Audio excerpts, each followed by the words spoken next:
lalong madaling panahon to repair it.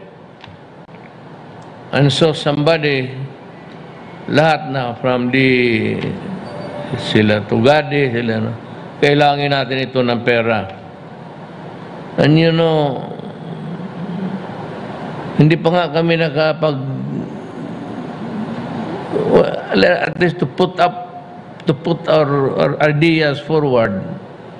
Sinabi na kagad ni Grace na, hindi, itong malaki itong pera na ito, magkukorupsyon lang ito. Bali, sinabi ko, kung gano'n, di wag na lang. I mean, if that is what you believe in, so forget it. Maghanap na lang ako ng iba. So, makita ninyo yung mga skyway dyan sa itaas. Those were really our efforts to atone